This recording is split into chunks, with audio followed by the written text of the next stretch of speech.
Alors, c'est pour moi un privilège de venir pouvoir enseigner, prêcher la parole ce matin au milieu de vous. Mon épouse n'a pas pu être là.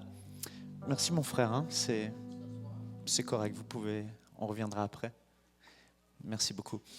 Mon épouse n'a pas pu être là avec moi, mais elle vous salue chaleureusement. Elle avait un programme ce matin à l'église et elle vous transmet ses salutations.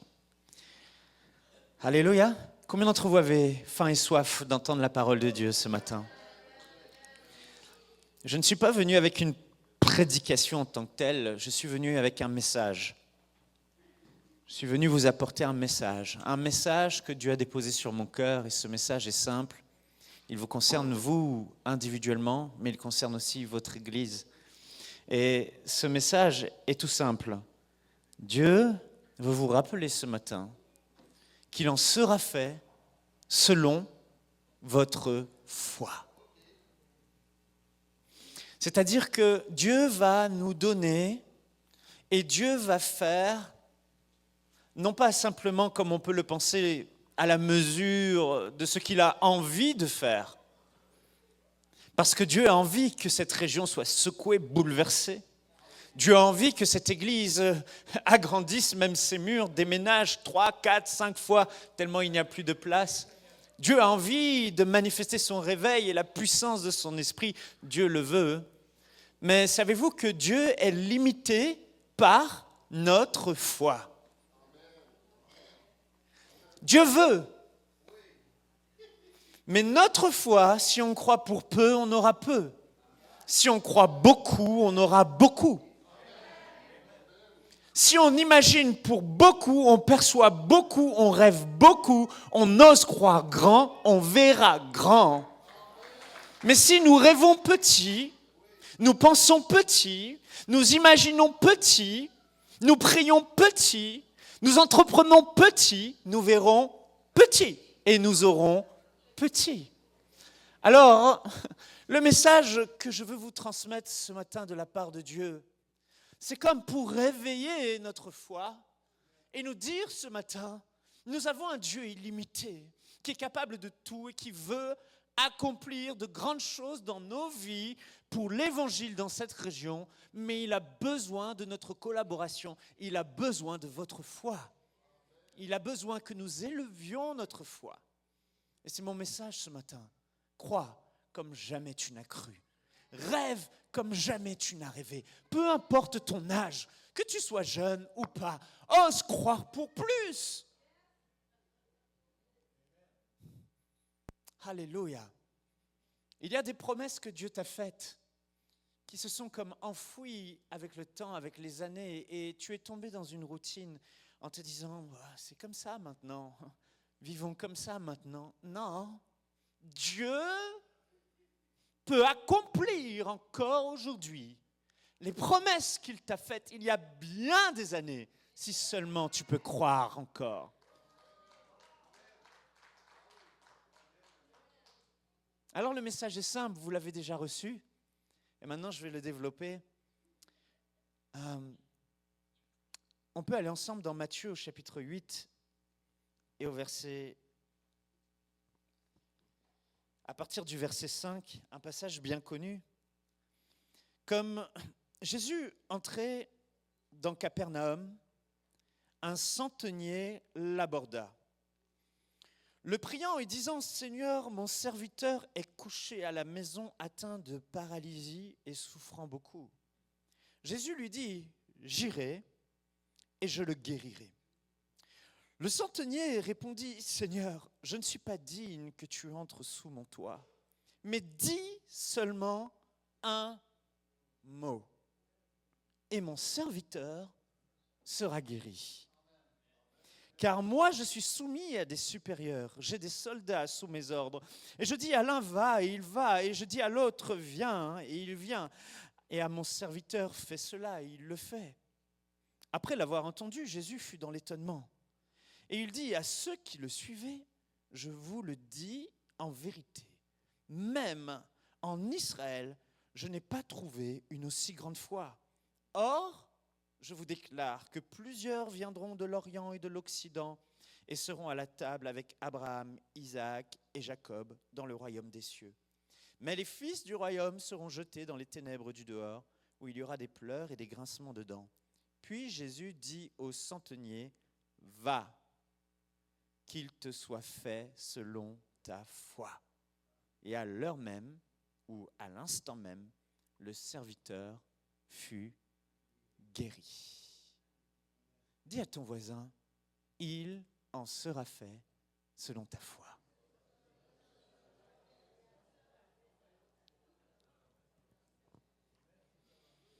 Remarquez cette histoire extraordinaire. Un centenier, un haut gradé, responsable de plusieurs soldats, a son serviteur qui est malade chez lui, il est mourant, atteint de paralysie. Il aime son serviteur, il est très inquiet. Mais il sait que Jésus est là, dans la région.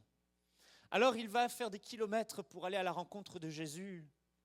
Et il va adresser à Jésus cette requête. « Seigneur, mon serviteur est malade, il est mourant, il est paralysé.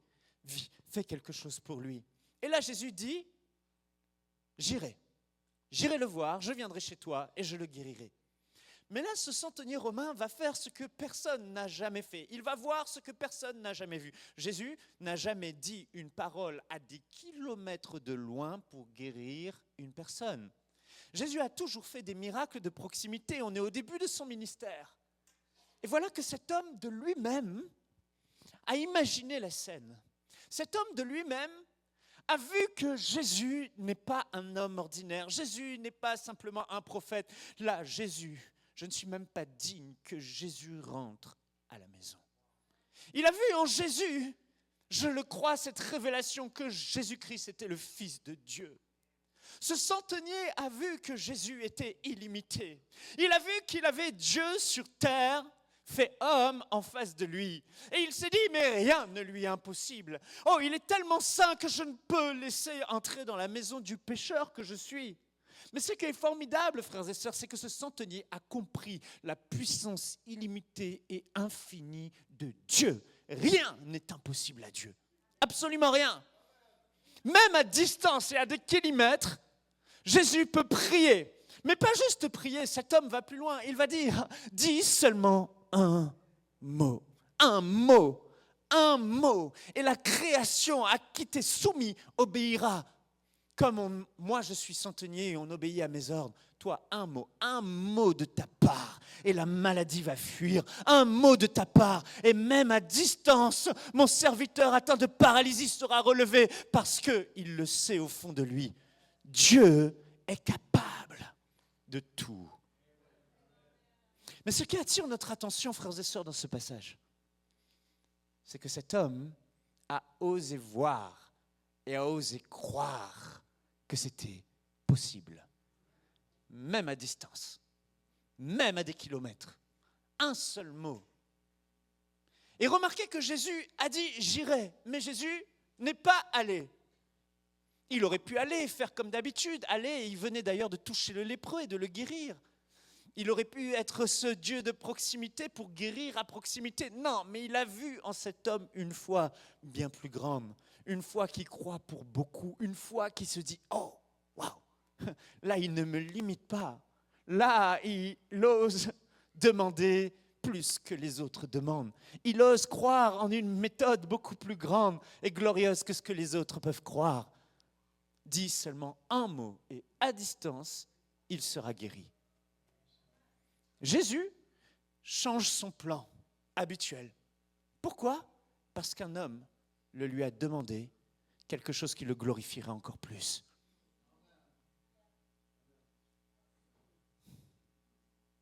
Et Jésus va dire, il en sera fait selon ta foi. Cet homme a cru pour une guérison à distance. Il a eu une guérison à distance. Frères et sœurs, Dieu fera selon ce que tu oses croire. Dieu fera selon la mesure de ta foi. Il en sera fait selon le niveau de ce que tu arrives à croire, selon ce que tu demandes, selon ce que tu arrives à percevoir. Jésus s'alignera à la hauteur de ta foi pour t'exaucer. La foi, vous le savez, c'est croire sans douter que Dieu est capable de faire ce que tu perçois et ce que tu espères de tout ton cœur. Croire sans douter que Dieu est capable de faire ce que tu arrives à percevoir dans ton cœur, que tu sais que Dieu est capable de le faire.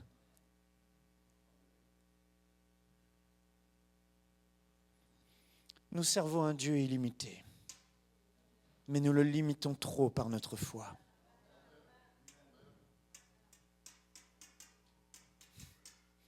Frères et sœurs, savez-vous que la situation dans laquelle vous êtes et vous demeurez, Dieu veut vous en faire sortir. Il veut vous guérir. Il veut vous libérer. Il veut vous utiliser. Il veut sauver à travers vous. Il veut faire des signes, des prodiges. Il veut manifester sa gloire. Il veut toucher ceux qui sont autour de vous. Mais quel que soit le défi que vous avez, il en sera toujours fait selon votre foi. Qu'est-ce que tu espères aujourd'hui?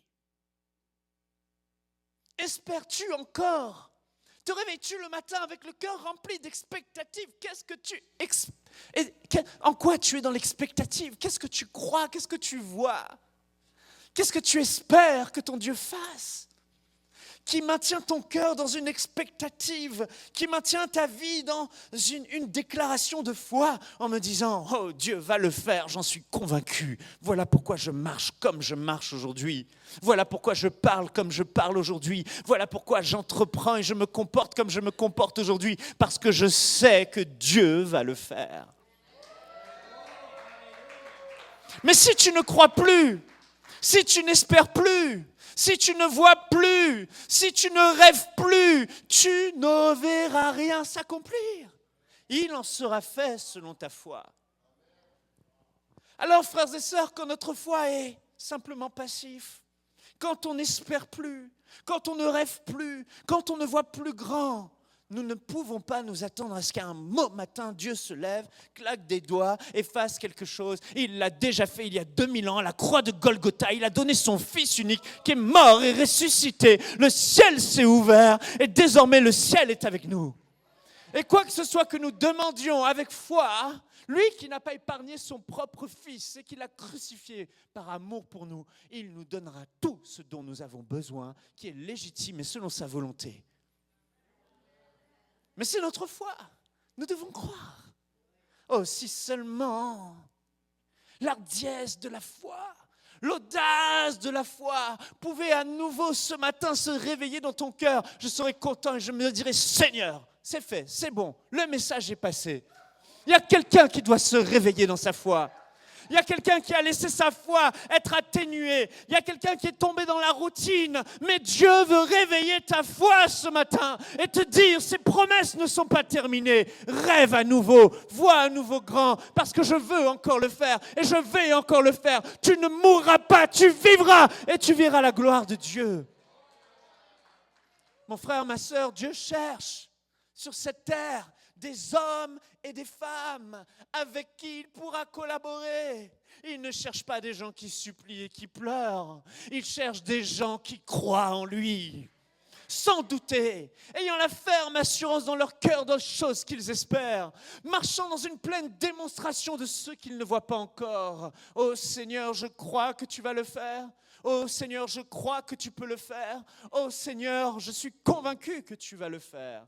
Et à ce moment-là, frères et sœurs, quand Dieu trouve en nous ce genre de foi, Dieu agit. Il intervient. Est-ce que quelqu'un comprend ce que je dis?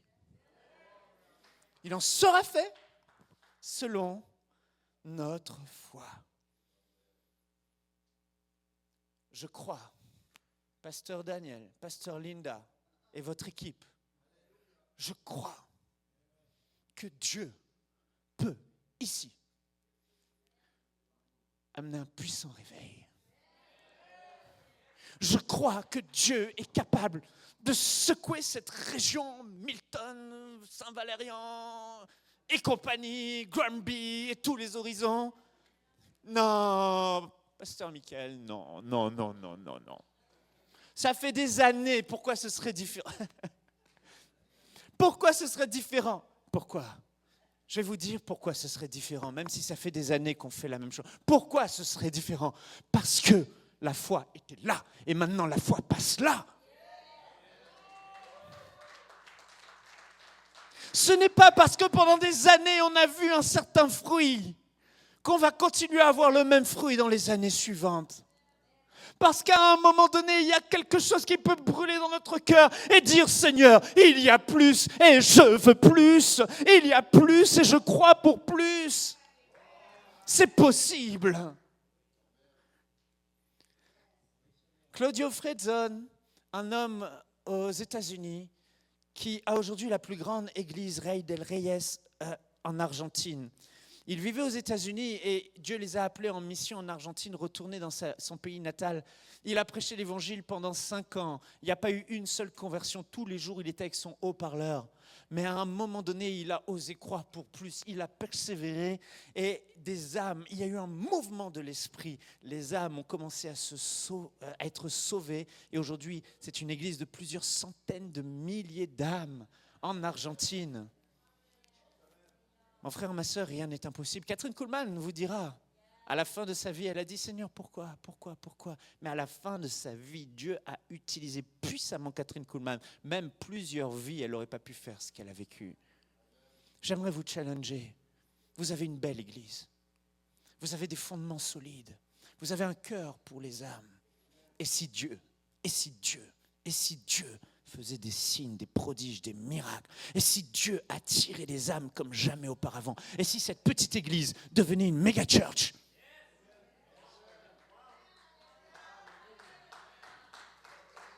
Jésus est né à Bethléem.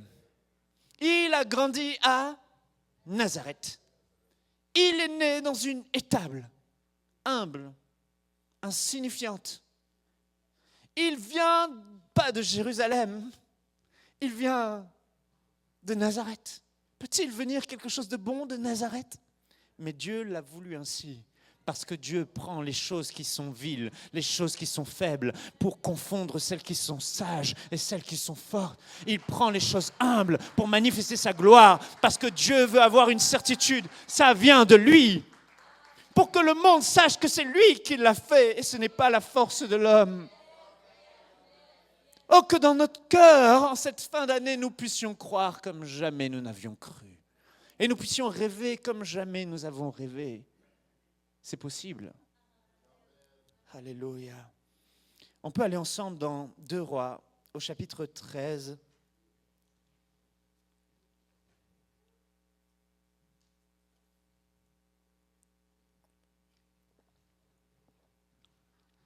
Verset 14. C'est l'histoire d'Élisée et Joas. Une belle illustration du principe qu'on est en train de dire, il en sera fait selon ta foi.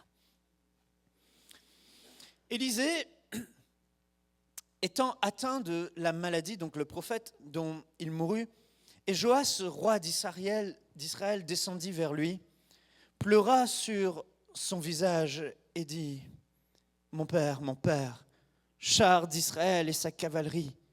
Élisée lui dit, prends un arc et des flèches. Et il prit un arc et des flèches. Puis Élisée dit au roi d'Israël, bande l'arc avec ta main. Alors il faut savoir qu'à l'époque, Israël, Joas venait de reprendre la royauté suite à son père. Et à cause des péchés d'Israël et de l'idolâtrie, Dieu avait permis que les Syriens, la Syrie, viennent complètement détruire Israël. Et les Syriens étaient les pires ennemis d'Israël. Ils leur menaient la vie dure et Israël souffrait sous l'oppression des Syriens. Et voilà que Joas reprend la royauté et il va voir le prophète en disant « Je désire tellement être délivré des Syriens. Je désire tellement que le Seigneur enlève cette oppression de cet ennemi d'Israël. » Alors il se tourne vers le prophète Élisée qui est vers la fin de sa vie, la fin de son ministère.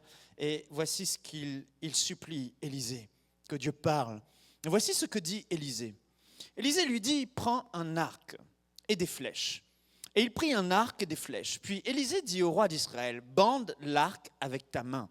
Et quand il l'eut bandé de sa main, Élisée mit ses mains sur les mains du roi. Et il dit, ouvre la fenêtre à l'orient. Et il l'ouvrit. Élisée dit, tire. Et il tira. Élisée dit, c'est une flèche de délivrance de la part de l'Éternel. Une flèche de délivrance contre les Syriens. Tu battras les Syriens à Aphek jusqu'à leur extermination. Élisée lui dit encore, prends les flèches. Et il les prit. Élisée dit au roi d'Israël, frappe contre terre. Et il frappa 3 fois et s'arrêta. L'homme de Dieu s'irrita contre lui et dit, il fallait frapper 5 ou 6 fois, alors tu aurais battu les Syriens jusqu'à leur extermination. Maintenant, tu les battras 3 fois seulement. Remarquez cette histoire. La suite du récit raconte combien Joas va battre 3 fois les Syriens. Mais les Syriens ne vont pas être pour autant exterminés, les ennemis vont demeurer.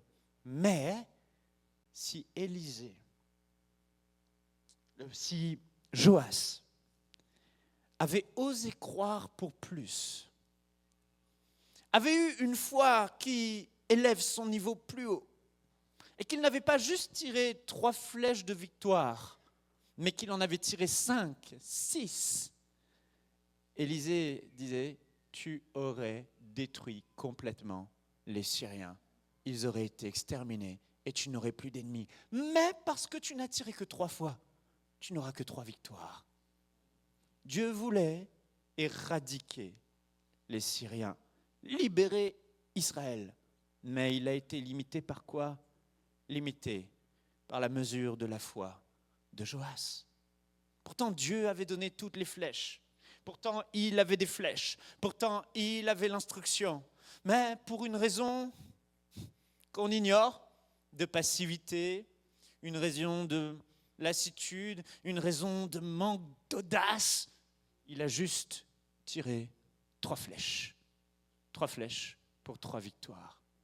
Mon frère, ma sœur, c'est une belle image pour te montrer, nous rappeler que si tu crois pour plus, tu verras plus.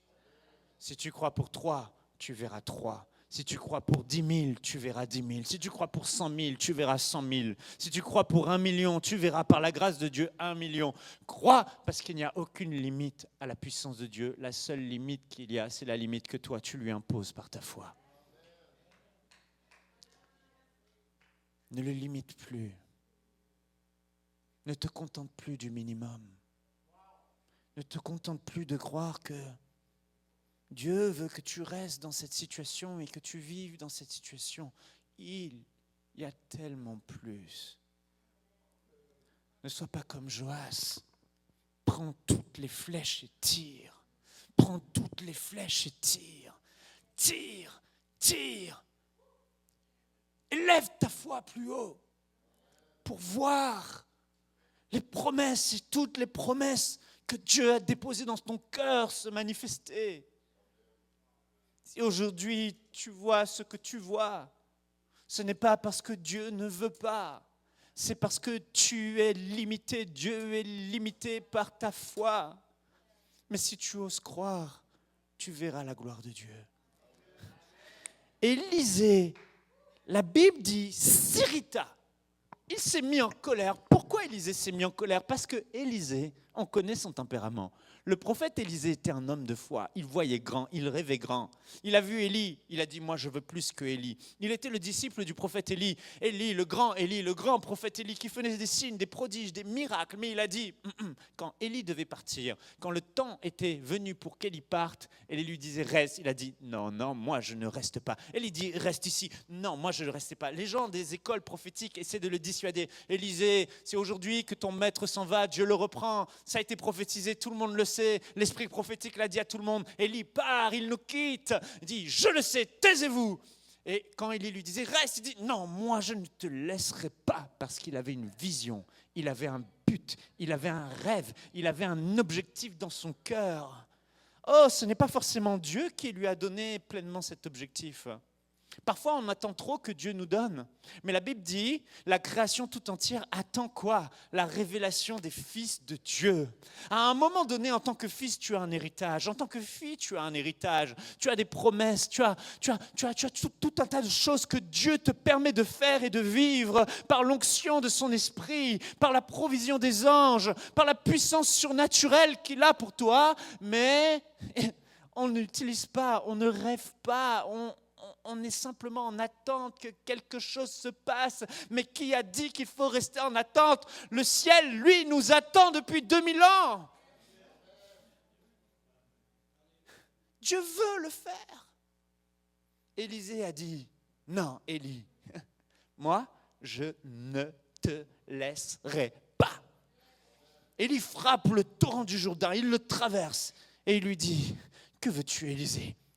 Tu me colles à la peau, qu'est-ce que tu veux?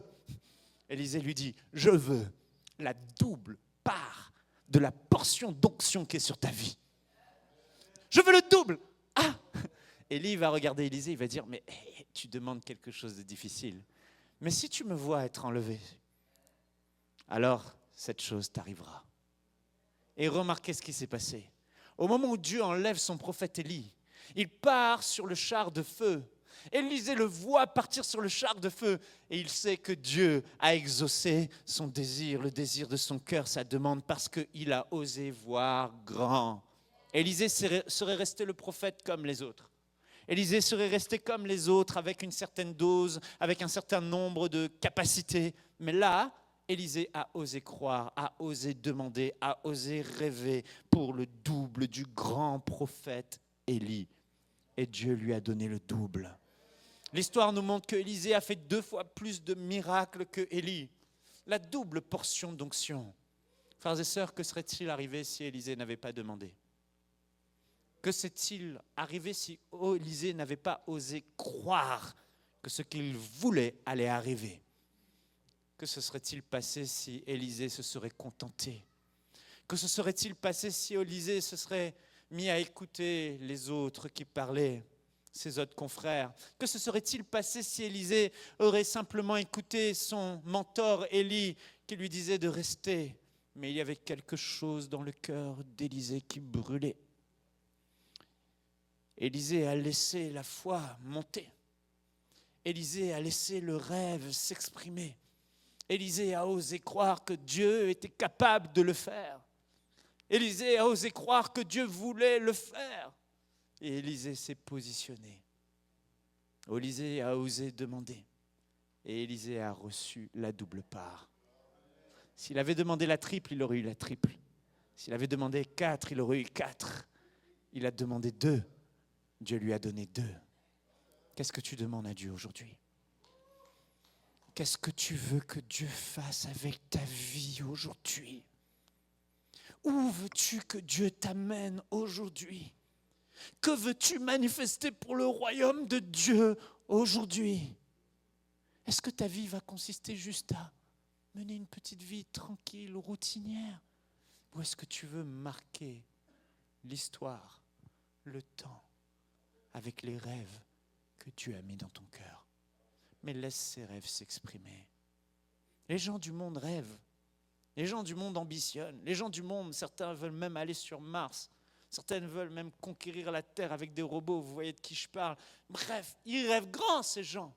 Pourquoi nous, fils et filles de Dieu, ayant reçu le nom de Jésus et le pouvoir d'opérer en son nom, le pouvoir de détruire les œuvres des ténèbres, le pouvoir d'annoncer la bonne nouvelle, le pouvoir d'opérer des miracles en son nom, le pouvoir de marcher comme des fils et des filles, pourquoi nous, on se limiterait à rêver petit, alors que eux, ils rêvent grand avec la force de leurs bras sans leur Dieu? Combien Dieu peut faire infiniment plus grand avec nous?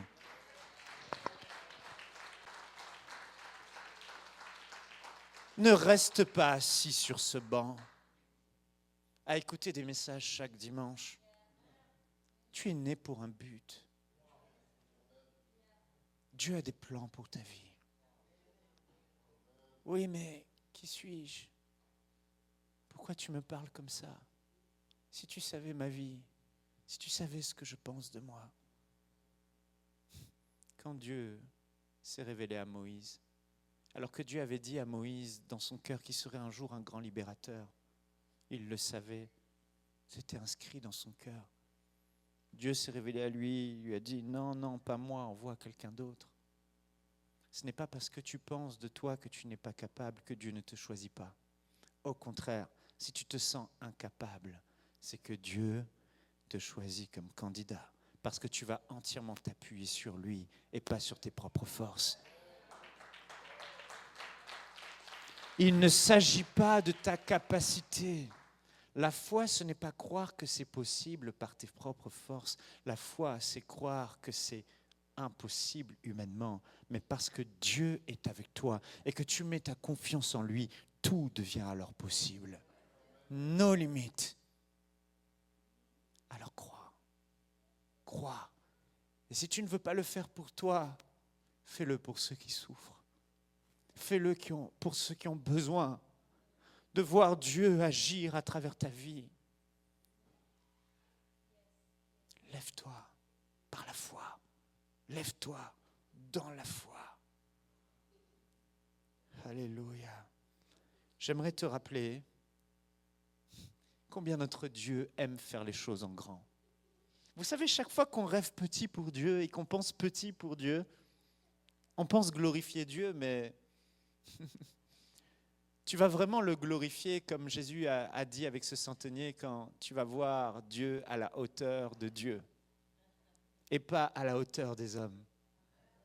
Il n'est pas un homme, il est Dieu. Il ne fait pas ce que les hommes sont capables de faire, il fait ce que les hommes ne peuvent pas faire. Il se plaît à agir d'une manière étonnante. Lui qui a dit, n'y a-t-il rien d'étonnant de la part de l'Éternel ton Dieu ? Y a-t-il quelque chose qui soit trop difficile pour l'Éternel ton Dieu ? Regardez, frères et sœurs, de la Genèse à l'Apocalypse, le grand Dieu que nous avons. Est-ce que le Dieu de la Bible a changé ? Est-ce qu'il a changé ? Pourquoi aujourd'hui il n'est plus capable d'ouvrir la mer en deux ? Est-ce que Dieu est encore capable d'ouvrir la mer en deux ? Regardez Abraham. Il a choisi un homme. Il lui a dit, Abraham, je vais faire de toi une grande nation. Il n'a pas fait les choses en petit. Il a dit, Abraham, regarde les étoiles. Pas 10 enfants, pas 100 enfants. Non, regarde les étoiles. Si tu peux les compter, telle sera ta descendance. Abraham, regarde le sable de la mer. Hey, si tu peux le compter, regarde, telle sera ta descendance. Je vois pour toi, Abraham, un peuple nombreux, un peuple infini. C'est ça ta descendance, parce que je suis un Dieu grand qui fait les choses en grand, qui voit les choses en grand, et je me plais à les faire grandes, parce que lorsqu'on les fait grandes, je suis glorifié à la hauteur de ce que je suis, Dieu. Regardez la terre dans laquelle on est et on vit. Qui d'entre vous s'est lassé de la terre ? Je vais voyager dans ces belles îles magnifiques, l'île de la Réunion, l'île Maurice, là où j'ai grandi, voir ma famille. C'est magnifique. On ne se lasse pas. On ne se lasse pas des oiseaux, on ne se lasse pas des arbres, on ne se lasse pas des forêts, on ne se lasse pas des lacs, on ne se lasse pas de voyager, d'admirer la création chaque matin et ces chants. On n'est jamais lassé. Pourquoi ? Parce que Dieu n'a pas fait une planète rikiki, toute pourrie. Il a fait quelque chose de magnifique. Il a pensé aux animaux, à leur variété, aux oiseaux, au ciel bleu, aux arbres, aux fleurs. Il a fait les choses en grand parce que Dieu rêve grand, parce que Dieu voit grand, parce que Dieu est grand, parce que Dieu est illimité. Illimité au point de faire en sorte qu'on ne se lasse jamais de ce qu'il a fait et qu'on le bénisse chaque jour pour la création qu'il a créée. Alors c'est le Dieu que nous avons. Un Dieu qui fait les choses en grand. Regardez quand Israël s'est retrouvé esclave de Pharaon en Égypte. Il était sous la servitude. 600 000 hommes réduits à l'esclavage, sans compter les femmes et les enfants. Ah! Et Dieu les a délivrés. Pas juste en frappant Pharaon, et puis Pharaon est mort, et puis voilà, non. Dieu a mis en scène tout un spectacle extraordinaire. des plaies qui vont aller de gloire en gloire. La température va chauffer de plus en plus et ça va devenir tellement difficile que vous vous souviendrez de génération en génération que je suis le Dieu qui maîtrise la nature, qui maîtrise la mer, qui maîtrise les fleuves, qui maîtrise les insectes, qui maîtrise toute la création et même qui a autorité sur la mort. Et Dieu va se glorifier ainsi. Et il va mettre le clou du spectacle, l'apothéose, les feux d'artifice, parce qu'il est un Dieu qui fait des choses en grand. Voilà qu'Israël se retrouve bloqué face à la mer, et Dieu le savait. Et l'armée en colère qui arrive avec des chars innombrables pour les tuer, les Égyptiens. Et là, Dieu dit, bon, allez, on va ouvrir la mer en deux. Moïse, lève ton bâton. Moïse lève son bâton, la mer s'ouvre, et Dieu vient engloutir toute une armée dans la mer Rouge. Frères et sœurs, Dieu aime faire les choses en grand. Plus grand que Hollywood. Il est le Dieu surnaturel. Alléluia. Lorsque le peuple d'Israël s'est retrouvé juste après dans le désert et qu'ils en avaient marre déjà pour les nourrir, il a fait les choses en grand. Il a fait tomber une nourriture du ciel. Et quand ils en avaient marre de la manne et qu'ils voulaient de la viande, Dieu va dire à Moïse, je vais leur donner de la viande pendant 1 mois. Moïse va dire, Seigneur, 600 000 hommes en plein désert, manger de la viande tous les jours pendant 1 mois. Seigneur, est-ce vraiment vrai? Dieu va dire à Moïse, le bras de l'Éternel serait-il trop court? Est-ce que Moïse, le bras de l'Éternel, ton Dieu, est-il trop court? Et Dieu souffla un vent. Et il amena des cailles. Sur plus d'une demi-journée de marche, il y avait des cailles qui étaient là, à plus de 2 coudées de hauteur de cailles. Et ils ont eu de la viande à profusion pendant 1 mois. Frères et sœurs, nous avons un grand Dieu. Et si on parlait de Jésus, qui multiplie les poissons, qui multiplie les pains, qui fait craquer les filets, et si on parlait de comment il fait les choses en grand, et si on parlait de Pierre, qui marche simplement et son ombre guérit tous les malades, il fait les choses en grand. Et si on parlait des choses à venir de la Nouvelle Jérusalem, une cité d'or pur, dont les fondations sont revêtues des pierres les plus précieuses, dont les portes sont des immenses perles telles qu'on ne les a jamais vues, et qui va descendre sur cette terre. Oh, frères et sœurs, Dieu fait les choses en grand. Il veut faire les choses en grand. Nous sommes dans les temps de la fin, il voit grand, il veut sauver grand, il veut guérir grand, il veut délivrer grand, il veut se manifester grandement. Et je prophétise, je le déclare au nom puissant de Jésus-Christ, Père, que ce ne soit pas juste un message, mais qu'il y ait au moins une personne ici que tu utilises puissamment pour ta gloire, une personne qui se lève avec la foi dans son cœur pour manifester les œuvres et détruire les puissances des ténèbres. Père, s'il te plaît,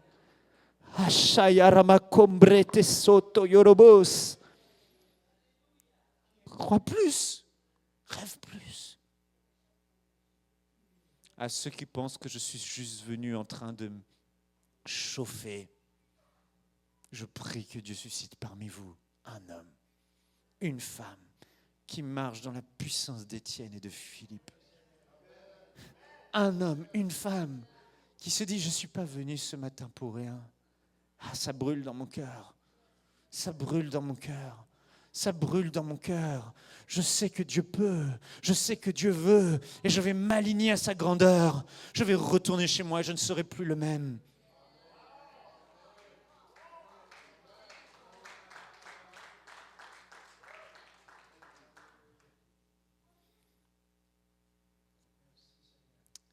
Il me reste environ 10 minutes. Je vais finir en vous racontant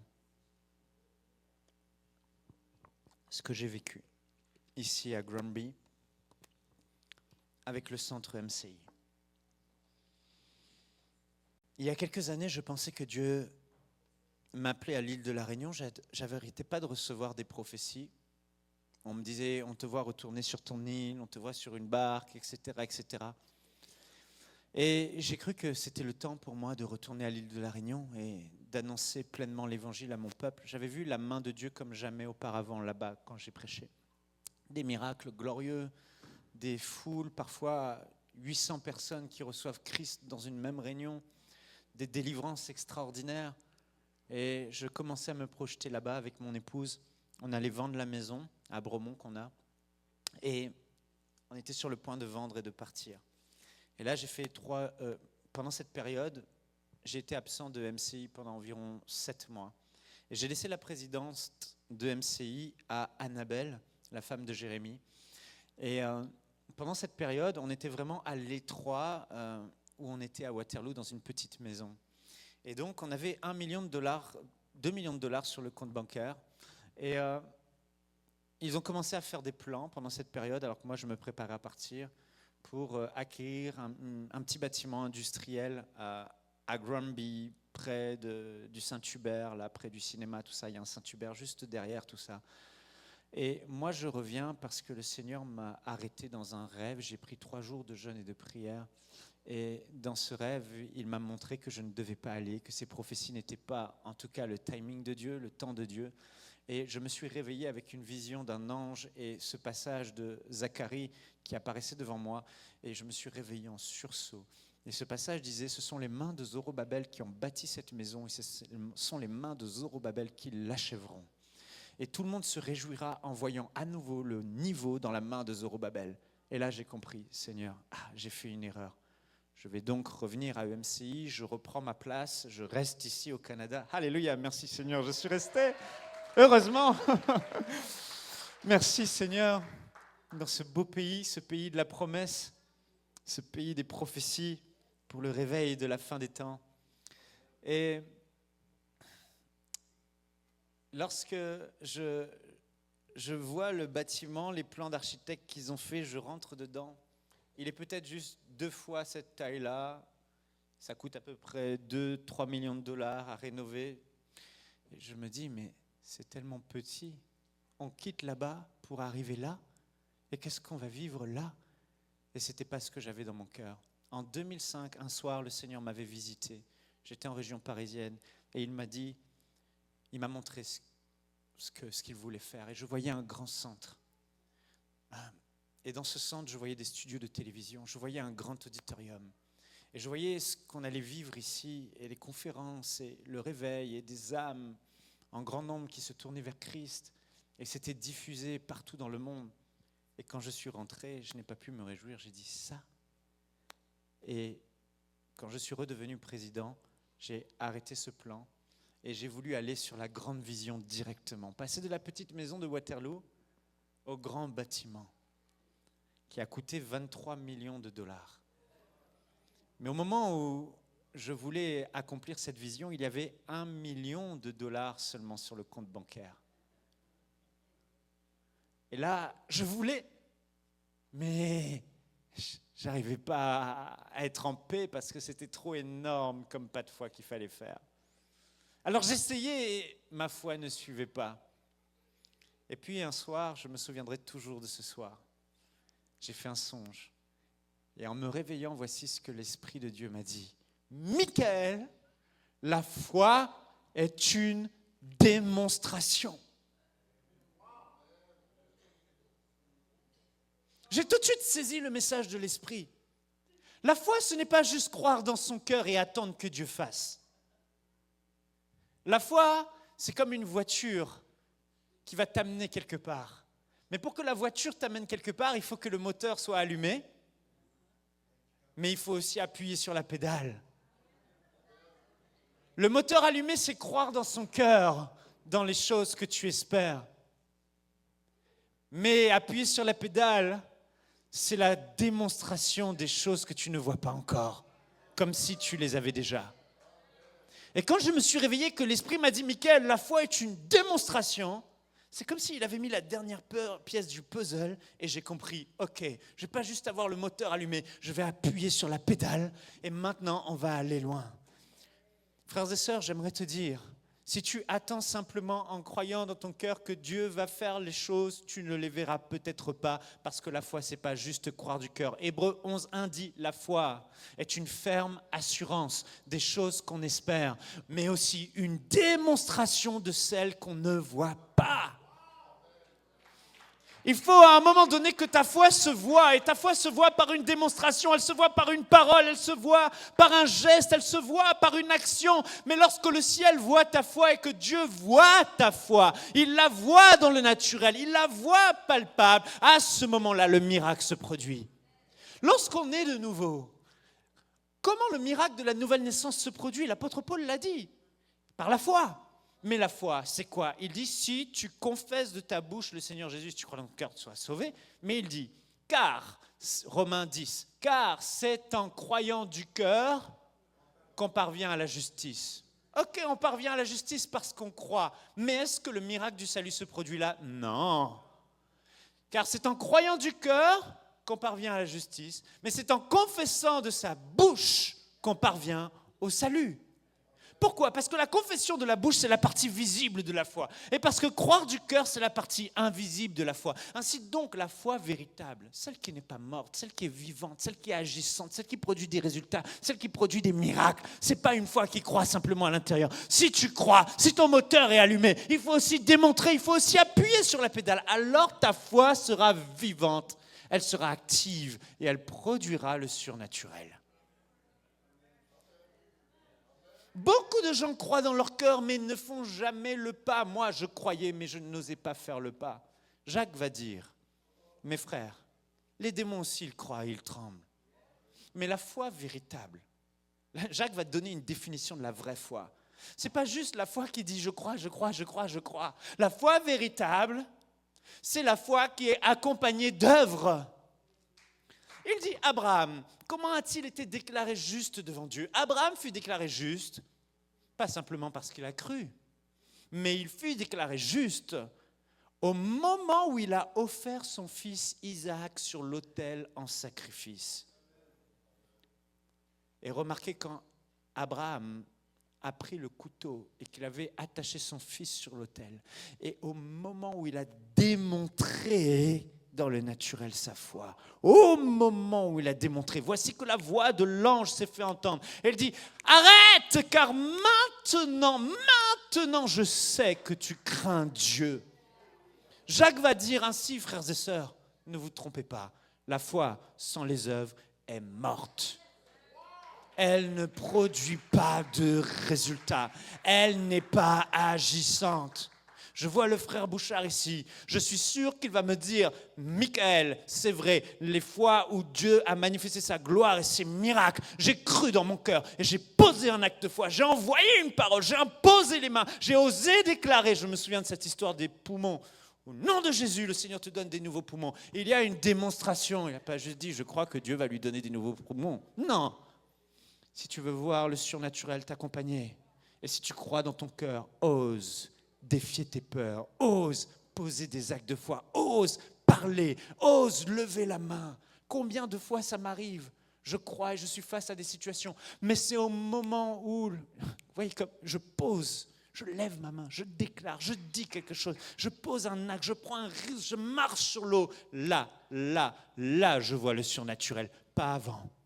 Parce que la foi devient active et vivante. Vous comprenez ce que je dis? Alors l'Esprit me parle. Donc je prends mes affaires, je vais à Saint-Alphonse de Granby et je cherche un terrain. Ça y est, maintenant j'ai compris. Pour voir le surnaturel et le miraculeux et ce centre sortir de terre, il va falloir que j'agisse. Je ne peux pas juste attendre. Si j'avais attendu, j'en serais encore là aujourd'hui. Il y a quelqu'un qui doit bouger. Il y a quelqu'un qui doit se lever. Il y a quelqu'un qui doit entreprendre. Il y a quelqu'un qui doit commencer à oser faire maintenant ce qu'il voit que Dieu veut faire, ce qu'il croit que Dieu peut faire. Je suis allé donc à Saint-Alphonse avec Frank, Jérémy, nos épouses, et on a acheté un terrain par la foi. Après avoir acheté un terrain, je suis allé à Québec et j'ai rencontré une entreprise contracteur général qui a accepté de construire le bâtiment. J'ai commencé à voir avant ça des architectes pour que les architectes fassent les plans. On a fait des plans, on a pris tout l'argent, on a acheté le terrain, on a fait les plans. Et après avoir fait les plans, je suis allé voir des contracteurs. Toujours pas plus d'argent sur le compte bancaire. Et j'aurais dit, écoutez, je veux construire un centre. Elle dit, oui, mais vous avez de l'argent, etc. J'ai dit, vous inquiétez pas pour ça, l'argent va venir. On va présenter des vases et Dieu va remplir les vases. Elle a dit, ok, on accepte de jouer le jeu, on accepte de vous accompagner. Frères et sœurs, en l'espace de 2 ans et demi, on a construit le centre MCI et on a levé 23 millions de dollars par la foi. Dieu l'a fait. La vision a été accélérée parce qu'on n'a pas limité Dieu par notre foi. Oh, j'aimerais que tu puisses croire aujourd'hui. Dieu est capable de le faire. Dieu peut le faire. Dieu va le faire si tu oses croire. À un moment donné, en plein milieu de la plus grande campagne de dons, où on devait lever 8 millions de dollars, on l'a fait en 3 fois pendant cette période. On avait envoyé les mailings. On avait fait tous les lives possibles. On avait présenté tout ce qu'on pouvait faire. Et les dons n'augmentent plus. Ils sont à 50% et la construction a commencé. On est en plein milieu. Il n'y a plus de dons.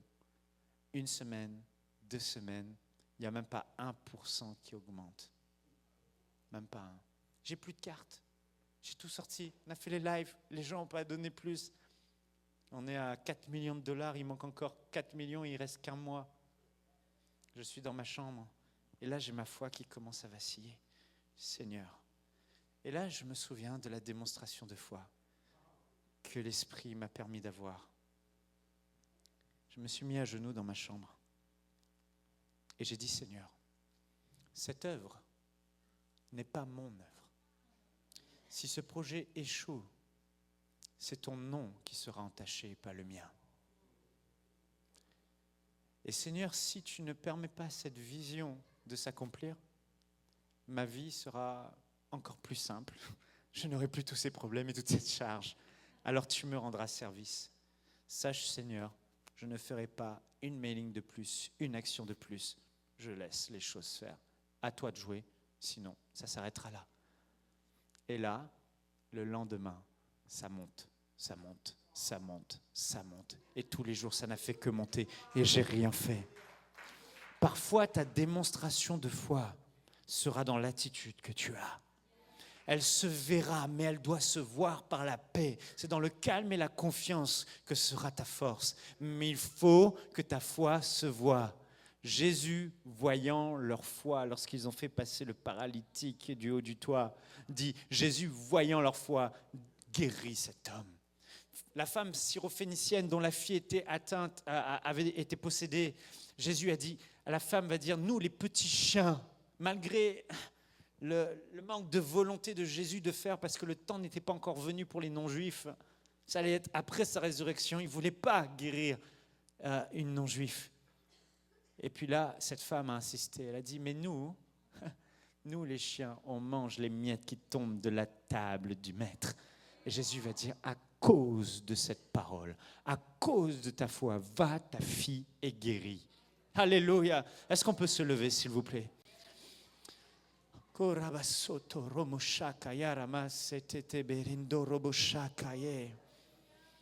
Tende rimakaba basoto e ribabashaka yamata. Inde rimakande leomiande broshaka yeri bidaya.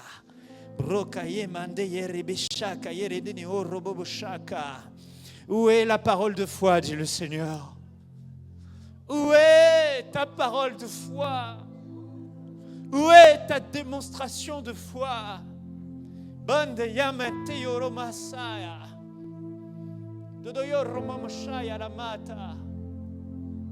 Dieu t'a donné des rêves. Il y a des choses que tu vois dans ton esprit, que tu sais dans ton esprit qui sont là. Ne pense pas que ces choses vont se faire toutes seules. Ne pense pas que ces choses vont venir toutes seules. Mais Dieu te dit qu'aujourd'hui, humblement je le dis, il a envoyé son serviteur pour te parler et te rappeler que c'est le temps de l'accomplissement de sa promesse. Que c'est le temps que tu te lèves et que tu agisses par la foi et que tu manifestes ta foi et que tu oses croire. Il est temps que tu arrêtes de rester à attendre et que tu commences à marcher sur l'eau et à faire ce que tu sais que tu dois faire. Aller par la foi parce que le Seigneur veut accomplir sa promesse dans ta vie. Mais il t'attend, il t'attend, il t'attend.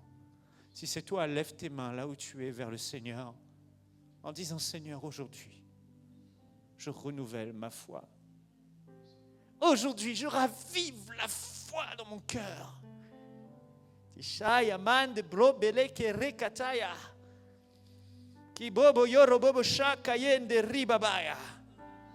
Pasteur Daniel, Pasteur Linda, je n'ai pas prévu de dire cela, mais que le Seigneur, au nom de Jésus, vous permette de voir grand et de rêver grand pour votre Église. Parfois, les gens aiment avoir une petite église tranquille. Et on a caractérisé notre église une église à échelle humaine, une église conviviale, une église familiale. Et on s'y plaît.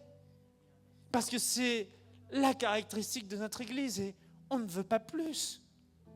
Mais le Seigneur vous dit, même si les personnes qui vous disent cela, vous les respectez et vous les aimez, osez croire et amenez-les dans la grande vision que le Seigneur a pour vous. Rêvez comme jamais auparavant de gagner cette région pour Christ. Rêvez de lever des serviteurs comme vous l'avez fait avec votre fils. Et envoyez-les, rêvez à nouveau encore plus grand. Parce qu'il n'y a pas que la mission. Il y a une génération qu'il veut lever. Il y a des âmes qu'il veut sauver. Osez voir et entreprendre des choses nouvelles.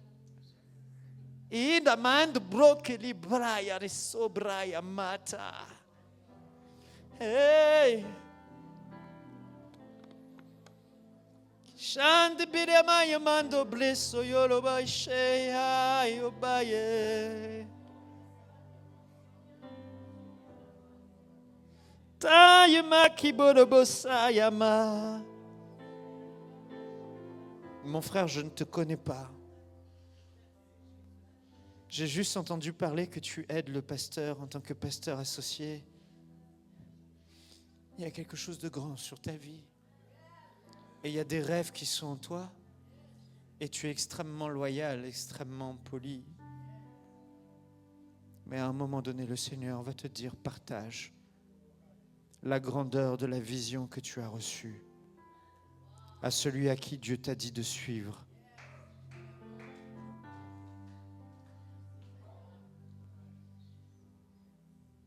Samen de broye fire de bindo yolobo shaya laya. Kayele yele yebeso ma debe yolo.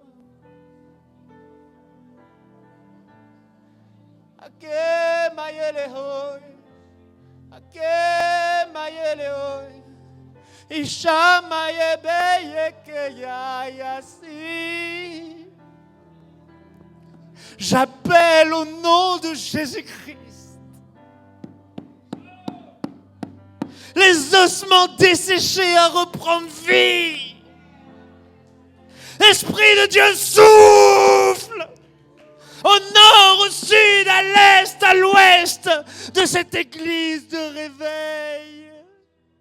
Oh, que chaque pierre vivante dans ce bâtiment, réveille-toi au nom de Jésus et que ton esprit s'embrase comme jamais. Ossements desséchés, reprends vie au nom de Jésus-Christ de Nazareth. Reprends vie, rêve enfoui, rêve mort, rêve enterré. Le Seigneur te redonne vie au nom de Jésus-Christ de Nazareth. Vois grand, rêve grand, lève-toi dans la puissance du Saint-Esprit, lève-toi dans la foi. Amande yele yale baba yala se. Rori Baba Yarama, Esprit de Dieu, souffle, souffle, souffle, souffle, que la chair revienne, que les nerfs reviennent, que la vie revienne, que la foi qui est devenue stérile, que la foi qui est devenue inactif reprenne vie maintenant au nom de Jésus. Brain de Yaraman de la Yarababaya. Dia shayere bebeya kindala mari babaya rikarabasaya madandaya rabasheke yera babaya. Tu fais souvent des rêves et dans ces rêves tu te vois Dieu t'utiliser. Irabashande yere bebeya namande nyamande lele kayala. C'est l'esprit qui te montre ce que Dieu veut faire à travers ta vie. Reçois simplement aujourd'hui cette dimension nouvelle. Et so maman, Saint-Esprit, s'il te plaît, viens aider, viens aider, viens aider. Et maman, macha, viens rafraîchir, viens remplir. Mori baba yabande rekata yababa. Que Dieu te prenne dans son carquois, qu'il te prenne et qu'il t'envoie comme une flèche. Et ma sobelea inde yoroboshaka. Oh, que ce lieu, Seigneur, Indabrasaka, que l'onction grandisse, que la foi augmente. Inachandeleya. Oh, tu n'as pas fini ce que tu as voulu faire à travers cette église et cette œuvre. Salut et délivrance. J'appelle le salut. J'appelle la délivrance. J'appelle au nom de Jésus le salut en grand nombre. J'appelle la délivrance en grand nombre. Délivrance et guérison. Libération des captifs. Voici l'Esprit du Seigneur est sur toi car il t'a oint pour annoncer une bonne nouvelle aux malheureux, pour libérer ceux qui sont prisonniers, pour envoyer libres les captifs. Au nom de Jésus, au nom de Jésus, au nom de Jésus. Raya Masotorobo, que l'onction qui était à ta cheville monte, monte, monte, monte, monte. Reçois plus. Jesus. Jesus. Seigneur, merci. Merci pour ta présence. Ayo mama yamata. J'aimerais demander à ceux, pour poser comme un acte de foi, ce message t'a parlé, ça brûle dans ton cœur. Lève-toi et viens devant, comme pour répondre en disant, Seigneur, je veux marquer une nouvelle saison dans ma vie, un nouveau départ. Seigneur, j'ai soif, je veux plus. Comme Élisée, je veux croire pour plus. Aïe, mama, yele. Kayo, maïeme. Seigneur, on est devant toi. On se tient devant toi. On se tient devant toi. Pour que ce que tu as déposé dans les cœurs puisse reprendre vie. Samamaya Maria Rabba. Dis-lui, me voici, Seigneur. Je suis là pour toi. Je suis un vase devant toi. Un vase qui a besoin d'être rempli, que tu pourras prendre et déverser là où tu voudras. Un vase insignifiant, un vase de terre, mais entre tes mains, il prend toute sa valeur. Alors je te dis, me voici aujourd'hui, ô Dieu, pour faire ta volonté. Père, je prie pour toutes ces personnes.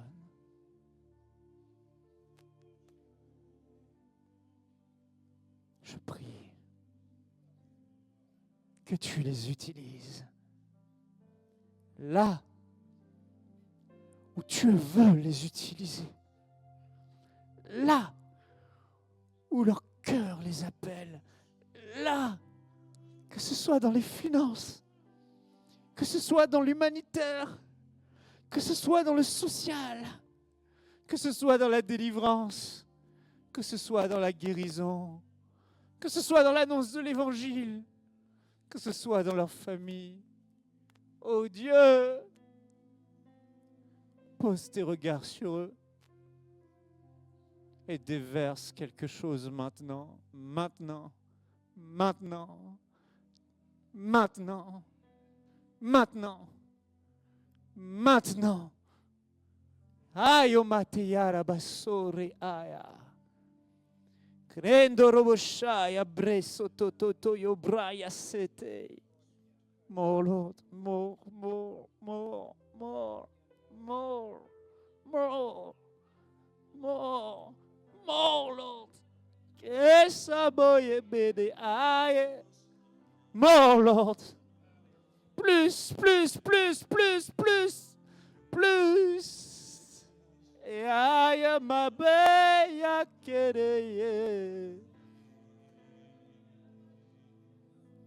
Kando roboshaya babaya babaya.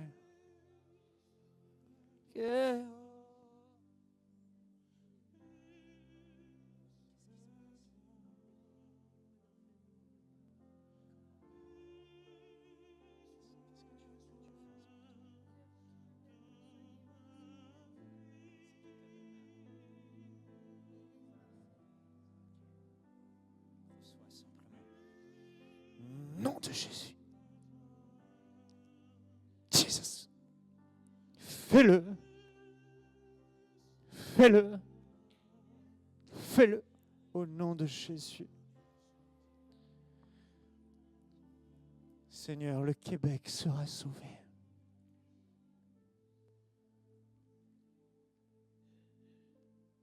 On lève nos mains vers toi. Et je te remercie, Seigneur, pour cette région, cette province. Car c'est à travers elle que tu as décidé, dans ces temps de la fin, de manifester ta gloire. Merci pour ce peuple québécois, humble que tu t'es choisi pour révéler ta gloire. Nous te bénissons, Seigneur. Nous te rendons toute la gloire.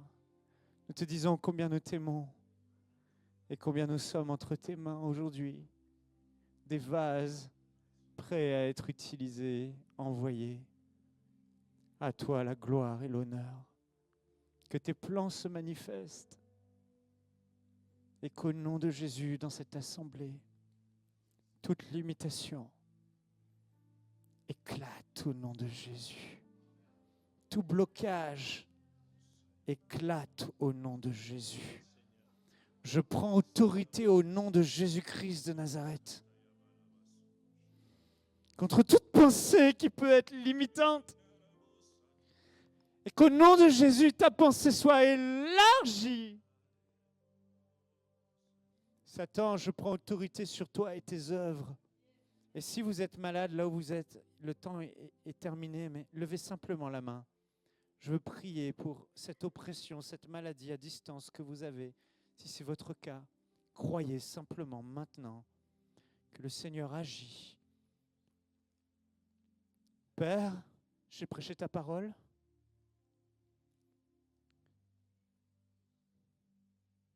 Et aujourd'hui, plusieurs bien-aimés sont limités dans leur corps, dans leur âme, parce qu'ils souffrent.